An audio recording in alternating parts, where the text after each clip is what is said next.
हाँ, देखिए बेटा, आज हम लोग पढ़ने जा रहे हैं कि जो सेंटेंस मेकिंग होती है एडवर्ब क्लॉज में, उसको हम कैसे बनाते हैं। यानी जो एडवर्ब क्लॉज की से लेते हुए हम सेंटेंस को कैसे बनाते हैं। तो यहाँ पे मैंने आपको कुछ चीज़ें बताई हैं, थोड़ा सा समझ लेते हैं। देखिए, अगर सेंटेंस में भाव व्हेन का आ रहा है यानी टाइम का आ रहा हो, तो आप वहाँ पे after, when, until, soon, before, once, while, as soon as, whenever, by the time, इनका यूज़ कर सकते हैं। जब सेंटेंस हाउ का आ रहा हो यानी सेंटेंस में काम कैसे हुआ है, तो आप इफ़, वेदर और नॉट या provided, in case, unless, even if, in the event का यूज़ कर सकते हैं। वाई यानी क्यों ऐसा हुआ है, तो उसके लिए आप बिकॉज या as, since, so, in order that, now that, as much as, इनका यूज़ कर सकते हैं। अगर वेयर का केस आ रहा है यानी कहाँ, यानी टाइम प्लेस की बात करी जा रही है, तो आप वहाँ पे वेयर एवर या वेयर का यूज़ कर सकते हैं। अगर पर्पस की बात आ रही है यानी कि कोई उद्देश्य है, तो मोटिव है, तो आप वहाँ पे जो है दैट का या लेस्ट, शुड, लेस्ट के साथ हमेशा शुड का यूज़ करते हैं, तो लेस्ट शुड का यूज़ कर सकते हैं, या सो दैट का यूज़ कर सकते हैं। सो दैट के साथ हमेशा मे, माइट का यूज़ किया जाता है, तो आप इनका यूज़ कर सकते हैं। तो आइए देखते हैं कैसे सेंटेंस बनाते हैं। तो देखिए बेटा, यहाँ पे सबसे पहले लिखा है I reach the station, the train had departed, कि मैं स्टेशन पहुँचा, ट्रेन जा चुकी थी। तो अगर आपने पास्ट परफेक्ट पढ़ रखा है तो आपको बहुत ज़्यादा आसानी होगी। पास्ट परफेक्ट टेंस में आप व्हेन, बिफोर, आफ्टर का यूज़ करते हैं, तो आप कैसे भी कर सकते हैं। देखिए, अगर आप व्हेन या बिफोर का यूज़ कर रहे हैं तो उसके आगे हमेशा पास्ट इंडेफिनिट आना चाहिए। अगर आप आफ्टर का यूज़ कर रहे हैं तो आफ्टर के बाद हमेशा पास्ट परफेक्ट का यूज़ आना चाहिए। तो यहाँ पे सबसे पहले हम व्हेन या बिफोर का यूज़ करके दिखा रहे हैं आपको। यहाँ पे आप लिख सकते हैं व्हेन या बिफोर, कोई भी चीज़ लिख सकते हैं आप यहाँ पे, व्हेन या बिफोर। तो जब मैं पहुँचा या मेरे पहुँचने से पहले, I reach the train, reach the station, I reach the station, the train had departed. तो आप इसका यूज़ कर सकते हैं, लेकिन व्हेन बिफोर के बाद हमेशा पास्ट इंडेफिनिट आना चाहिए और पास्ट परफेक्ट अलग आना चाहिए। या आप इस सेंटेंस को अगर आप आफ्टर से बनाना चाहें तो आप ऐसे बना सकते हैं कि I reached the station after the train had departed. तो आप ऐसे बना सकते हैं। ओके, नेक्स्ट देखिए, यहाँ पे लिखा हुआ है we waited for his friend, उसने अपने दोस्त का इंतज़ार किया। We waited till his arrival, उसने अपने कब तक इंतज़ार किया, उनके पहुँचने तक इंतज़ार किया। अब देखिए, टाइम का सेंस आ रहा है, और जब मैंने अभी बताया था व्हेन, हाउ, ये सब आ रहा होता है, तो आप कौन कौन सी कंजंक्शन का यूज़ करते हैं। तो यहाँ पे देखिए बेटा, यहाँ पे वेटेड का यूज़ लिखा हुआ है, तो आप लिख सकते हैं यहाँ पे वी वेटेड, हमने इंतज़ार किया, फॉर हिज फ्रेंड, अपने दोस्त का। देखिए, यहाँ पे जब कभी भी टिल का भाव आ रहा हो, टिल का कि कब तक किया, तो अनटिल हिज अराइवल, उनके आने, जब तक वो पहुँचे नहीं तब तक हमने इंतज़ार किया, जब तक वो पहुँचे नहीं, जब तक कि नहीं। तो अनटिल मिस होता है जब तक कि नहीं, और अनटिल के बाद वाले क्लॉज में कभी भी नॉट वॉट का यूज़ नहीं किया जाता है, ठीक है। ये अनटिल खुद ही निगेटिव होता है। देखिए, यहाँ पे लिखा हुआ है we had hardly reach the station, the train left the platform. जब कभी भी हार्डली का यूज़ होता है तो हार्डली के साथ व्हेन का यूज़ जरूर होना चाहिए, अदरवाइज सेंटेंस गलत हो जाता है। तो अगर आपने यहाँ पे लिखा है वी हैड हार्डली मिस होता है मुश्किल से, हम मुश्किल से पहुँचे थे, है ना। रीच द स्टेशन, अब अगर जो भी कंजंक्शन आप यहाँ पर रखेंगे वो होनी चाहिए हमेशा व्हेन होनी चाहिए। क्या होनी चाहिए? व्हेन होनी चाहिए। इस बात का आप याद रखिएगा, जब कभी हार्डली आएगा तो यहाँ पर आप व्हेन का यूज़ करेंगे। Okay, when the train left the platform. Okay, next देखते हैं, यहाँ पे लिखा हुआ है आपका एडवर्ब प्लेस। अगर एडवर्ब प्लेस की बात आ जाए यानी जगह की बात आ जाए, यहाँ पे लिखा I went to many places, मैं कई जगहों पे गया। ही वॉज वेलकम एवरीवेयर, और वह कई जगहों पे गया और उसने उनका कई जगह पर वेलकम किया गया, स्वागत किया गया। तो जब कभी भी एवरीवेयर का सेंस आ रहा हो, देखो एवरीवेयर का सेंस आ रहा है यहाँ पर, तो आप यहाँ पे लिख सकते हैं कि he went to many places, कि वह कई जगहों पर गया। वेयर, जहाँ पर, है ना। He was he was welcomed, यहाँ पर उसका वेलकम किया गया। अब यहाँ पे एवरीवेयर ये लगाने की जरूरत नहीं है। अगर आप एवरीवेयर लगा देंगे सेंटेंस क्या हो जाएगा, रॉन्ग हो जाएगा। आप यहाँ पे एवरीवेयर मत लगाइए क्योंकि वह कई जगहों पर गया है ना। अब ये इस एवरीवेयर को क्या कर देंगे, हम रिमूव कर देंगे, यहाँ पर नहीं लगाएंगे। He went to many places, वो कई जगहों पर गया जहाँ उसका स्वागत किया गया। अब जहाँ उसका स्वागत किया गया सभी जगह, एवरीवेयर, बार बार नहीं लिखा जाता एक ही चीज़, है ना। यहाँ पे लिखा I know the house you live, मैं घर को जानता हूँ जहाँ तुम रहते हो, है ना। ऐसे बना सकते हो। तो आप लिखिए आई नो, मैं जानता हूँ, द हाउस, उस घर को, है ना, वेयर, जहाँ, यू लिव। ओके, तो आसान है, बना सकते हैं आप लोग। नेक्स्ट देखिए यहाँ पे लिखा हुआ है एडवर्ब क्लॉजेस ऑफ कॉज, जब कारण की बात आ रही हो तो आप क्या करते हैं। जैसे यहाँ पे लिखा है सी वॉज इल, वह बीमार थी। She could not attend the meeting, वो मीटिंग नहीं अटेंड कर सकती थी। तो आप इसमें बना सकते हैं कि she could not attend the meeting, कि वह मीटिंग को अटेंड नहीं कर सकती थी। भाई क्यों नहीं, कॉज है ना तो बिकॉज का यूज़ करेंगे, क्योंकि, बिकॉज, क्योंकि शी वॉज इल, क्योंकि वह बीमार थी। तो आराम से आप ऐसे बना सकते हैं। अगर आप सिंस से जोड़ना चाहें तो सिंस से भी जोड़ सकते हैं कि सिंस, चूँकि, सॉरी कॉमा नहीं लगाना है, चूँकि सी वॉज इल, चूँकि वह बीमार थी, कॉमा, अब यहाँ पर आप लगा सकते हैं, मतलब जो कंजंक्शन होता है उसके तुरंत बाद कॉमा नहीं लगाया जाता है। शी, चूँकि वह बीमार थी, she could not attend the meeting. Okay, तो आसान है, आप बना सकते हैं। नेक्स्ट देखिए यहाँ पे लिखा हुआ था man can not come, he is not at home, कि आदमी नहीं आ सकता, वह घर पर नहीं है। ओके, तो आप ऐसे बना सकते हैं कि वह आदमी नहीं आ सकता क्योंकि वह घर पर नहीं है, कि the man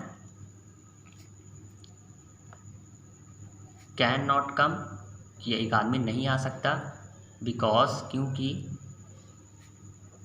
he is not at home, जो घर पे नहीं है। अभी कंपाउंड होता है तो बिकॉज की जगह हम लोग यूज़ करते हैं फॉर, है ना, लेकिन यहाँ पे कॉम्प्लेक्स चल रहा है इसलिए हम यूज़ करेंगे बिकॉज। नेक्स्ट देखिए यहाँ पे लिखा है एडवर्ब क्लॉज ऑफ पर्पस, अगर पर्पस की बात आई, कोई उद्देश्य से आ जाए तो आप क्या वहाँ पे क्या लिखेंगे। यहाँ लिखा है स्टडी केयरफुली, कि पढ़ाई ध्यानपूर्वक करो, यू विल फेल, तुम फेल हो सकते हो। तो आप यहाँ पे करिए पर्पस के लिए कि स्टडी केयरफुली करें, कहीं ऐसा ना हो, तो आप यहाँ पे यूज़ करें लेस्ट, कहीं ऐसा ना हो यू शुड फेल, कहीं ऐसा ना हो यू शुड फेल, कि तुम फेल हो जाओ। अब यहाँ पर देखिएगा बेटा, लेस्ट के बाद हमेशा किसका यूज़ करते हैं, शुड का यूज़ किया जाता है। ओके, लेस्ट के बाद हमेशा शुड का यूज़ किया जाता है। नेक्स्ट देखिए यहाँ पे लिखा वी ईट वी लिव, हम खाते हैं हम जीते हैं, है ना। तो हम खाते हैं, वी ईट, हम खाते हैं, सो दैट, ताकि वी मे लिव। तो मैंने अभी आपको बताया था पीछे कि सो दैट वाले में आप मे और माइट का यूज़ जरूर करते हैं, ऐसे नहीं कर सकते। अगर ये सेंटेंस पास्ट में होता है, यहाँ लिखा होता है वी एट, हम खाते हैं, वी लिव्ड, हम जीते थे, है ना, मैं खाते थे जीते थे, पास्ट में होता है तो यहाँ पे मे की जगह हम कर देते हैं माइट, लेकिन अभी नहीं, अभी प्रेजेंट में है तो आप सो दैट के बाद यहाँ पे मे का यूज़ करेंगे। सो दैट के बाद मे का यूज़ या माइट का यूज़ जरूर होता है, इस बात को ध्यान रखिएगा। नेक्स्ट देखिए यहाँ पे लिखा है एडवर्ब क्लॉज ऑफ कंडीशन, जब कंडीशन आ जाती है तो यहाँ पे लिखा है I will not give you money, you will not return my book, मैं तुम्हें पैसा नहीं दूंगा, तुम जो है मेरी किताब तुम मेरी किताब वापस नहीं करोगे। तो आप कंडीशन है तो आप कर सकते हो कि कंडीशन में कि आई विल नॉट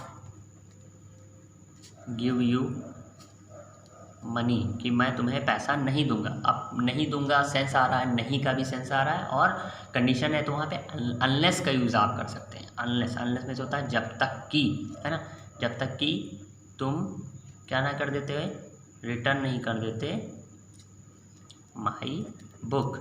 अब देखेंगे आप कि अरे नॉट कहाँ गायब हो गया, तो नॉट चला गया अनलेस के अंदर, क्योंकि अनलेस मीन्स होता ही है जब तक कि नहीं। ओके, तो यू विल नॉट रिटर्न में चला जाएगा यू रिटर्न, जब तक कि तुम वापस नहीं कर देते। ओके, तो जब मैं आपको कंडीशनल सेंटेंस समझाऊंगा एक बार टेंस में, तो आपको ये सारी बातें क्लियर हो रही होंगी कि अरे यहाँ पे विल भी था तो नॉट गायब करना था तो ठीक था, विल भी का क्यों गायब कर दिया, तो वहाँ पर मैं आपको बताऊँगा कि विल क्यों गायब कर दिया। ओके, यहाँ पे देखिए लिखा हुआ वर्क हार्ड, कठिन परिश्रम करो, यू विल गेट सक्सेस, तुम सफलता पा जाओगे। तो यहाँ पे आप कंडीशन के लिए आप यूज़ कर सकते हैं इफ़ का, क्या अगर तुम कठिन परिश्रम करो, इफ़ यू वर्क हार्ड, भाई तुम्ही से तो कहा जाना ना वर्क हार्ड करने के लिए, if you work hard you will get success. Okay, next देखिए बेटा, यहाँ पे लिखा हुआ है एडवर्ब क्लॉज यानी कंपैरिजन। जब कंपैरिजन की बात आ रही हो यानी जब तुलना की बात आ रही हो, जहाँ पे लिखा है सी इज़ वाइज, वह बुद्धिमान है, हर ब्रदर, सॉरी यहाँ पे होना चाहिए था her brother is equally wise, उसका जो भाई है वो बराबर का वाइज है। तो देखिए बेटा, जब कभी भी इक्वली का यूज़ हो रहा होगा, इक्वली का, तो आप वहाँ पे एज डैश डैश एज या सो डैश डैश एज का यूज़ करेंगे। ओके, तो यहाँ पे आप करिए कि सी इज़ एज, फिर positive degree, as wise as her brother, कि वो अपने भाई के जैसे ही क्या है, बुद्धिमान है, या उसका भाई भी उसके जैसा बुद्धिमान है। ये कंपैरिजन, एक तुलना है कि दोनों लोग बुद्धिमान है। अब ये एज कैसे लग गया, तो जब मैं आपको डिग्री पढ़ाऊँगा ट्रांसफॉर्मेशन में तो आपको समझ में आएगी ये बात। ओके, नेक्स्ट है आपकी Ram is intelligent, Mohan is not equally intelligent. तो यहाँ पर देखिए इक्वली का यूज़ फिर हो गया है। तो यहाँ पर आप देख पा रहे होंगे दोनों क्या है, पॉजिटिव सेंटेंस है, इसलिए आप एज का यूज़ करते हैं, और ये निगेटिव आएगा तो आप सो एज का यूज़ करेंगे। तो आप यहाँ पे लिखेंगे कि राम इज़, अगर आप ऐसे लिखना चाहें जैसे मैं बता रहा हूँ, Ram is not so intelligent as Mohan, तो ये सेंटेंस क्या हो जाएगा, गलत हो जाएगा। क्यों? क्योंकि भाई इसमें सो का भी यूज़ हुआ है, नॉट का भी यूज़ हुआ है, तो बस यही गलती हो जाएगी। इसको बनाना चाहिए कि मोहन, भाई मीनिंग देखिए क्या निकल रही है, राम बुद्धिमान है और मोहन जो है वो इक्वली इंटेलिजेंट नहीं है ना, यानी राम के जैसा बराबर बुद्धिमान नहीं है। और इसकी मीनिंग क्या निकल रही है कि Ram is not so intelligent as Mohan, कि राम जो है वो मोहन के जैसे इंटेलिजेंट नहीं है। जबकि मीनिंग निकलनी चाहिए कि मोहन जो है, राम की बात नहीं चल रही, यहाँ पे कहा जा रहा है कि राम इज़ इंटेलिजेंट। बात फिर से समझिए, राम इज़ इंटेलिजेंट, राम बुद्धिमान है, लेकिन मोहन जो है वो इंटेलिजेंट नहीं है जितना कि राम है। अब इस सेंटेंस को देखिए क्या बोल रहा है, कह रहा है Ram is not intelligent as Mohan, कि राम जो है वो मोहन के जितना इंटेलिजेंट नहीं है। जबकि सेंटेंस में क्या कहा जा रहा है कि राम इंटेलिजेंट है, और इस वाले सेंटेंस में क्या कहा जा रहा है कि राम इंटेलिजेंट मोहन जैसा नहीं है। तो ये सेंटेंस तो भाई गलत हो गया ना, राम तो इंटेलिजेंट है ना। तो वहाँ पे आप लिखेंगे कि Mohan is not so intelligent as Ram. भाई मोहन इंटेलिजेंट नहीं है जबकि राम तो है ना। अब इस बात का ध्यान रखिएगा कि पता चला राम को ही इंटेलिजेंट ना बनाओ तो फिर गलत हो जाएगा, है ना। यहाँ पे लिखा हुआ she is very wise, her sister is not wise. देखिए बार बार मुझसे गलती हो रही है, यहाँ पे आप हर कर लीजिए, हर सिस्टर इज़ नॉट वाइज, कि उसकी लड़की बहन जो है वो बुद्धिमान नहीं है। अब देखिए क्या इसमें इक्वली का यूज़ हुआ है, नहीं हुआ है। जब इक्वली का यूज़ ना हो, जब इक्वली